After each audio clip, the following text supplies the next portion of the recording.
Hi friends, welcome to my channel Siri Aadya creations. Brahmamudi serial Saturday జరిగిందంతా మీకు తెలిసిన విషయం. అపర్ణ పని మనిషి పట్టుచీర ఇచ్చిందనేసి కావ్యరాజ్ అందరూ ఫీల్ అవుతారు.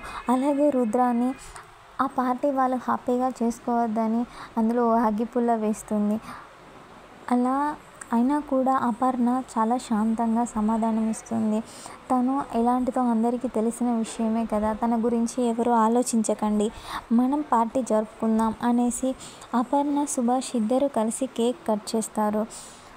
సుభాష్ వాళ్ళ మమ్మీ కేక్ కట్ చేయండి, ఈ రుద్రాని గురించి మనందరికీ తెలిసిన విషయమే కదా, అమ్మ అలానే ఎవరు హ్యాపీగా ఉన్నా చూసి ఊరుకోలేదు అని అంటుంది.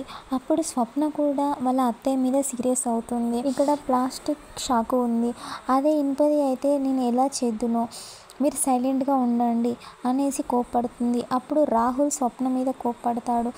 ఇలా కేక్ కటింగ్ పూర్తవుతుంది. అపర్ణ కేక్ కట్ చేశాక ఫస్ట్ వాళ్ళ హస్బెండ్కి తినిపించకుండా రాజ్కి తినిపిస్తుంది.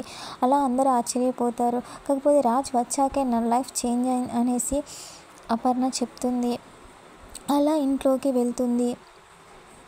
అలా పార్టీ మధ్యలోనే రూమ్లోకి ఎందుకు వెళ్ళింది అనేసి రాజ్, కావ్య ఆలోచిస్తారు. సుభాష్ తన వెంటే వెళ్ళి, ఎందుకు ఇలా చేస్తున్నావు, నేను ఇచ్చిన చీర నచ్చలేదా, లేకపోతే నేను ఇవ్వడం నచ్చలేదా, సారీ నచ్చలేదా అనేసి అడుగుతాడు. ఇదంతా అడగకు, ఎందుకో నీకు అన్నీ తెలుసు, అలా ఎందుకు అడుగుతారు, నేను భర్తగా నేను అస్సలు ఒప్పుకోను, ఎందుకంటే మీరు చేసింది ఏంటో మీకు తెలుసు కదా అనేసి అపర్ణ ఏం చెప్పకుండా ఇలా కోపంగా సమాధానం ఇస్తుంది.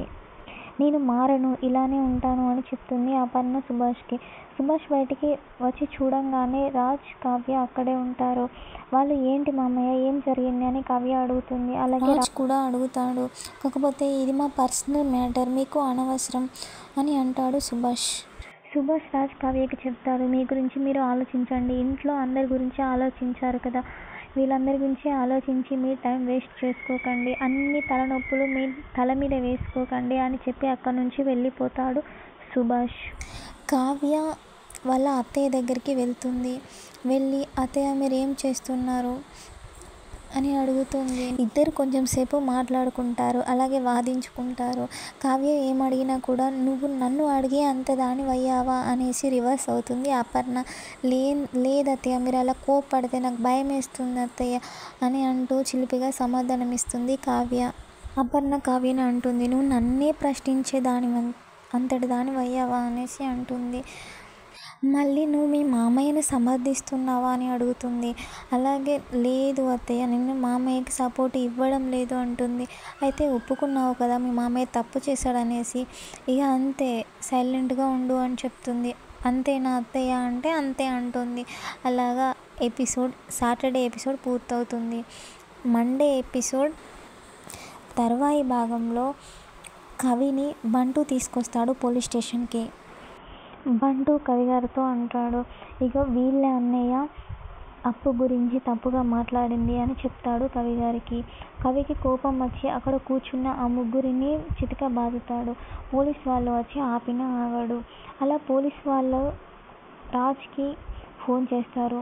మీ కళ్యాణ్ నాపైనే చేయి చేసుకున్నాడు, ఎస్ఐ మీదనే చేయి చేసుకున్నాడు మీ కళ్యాణ్, ఎలాగైనా మీ కళ్యాణ్ని జైలుకు పంపిస్తాను అని చెప్తాడు ఎస్ఐ గారు రాజ్కి కాల్ చేసి.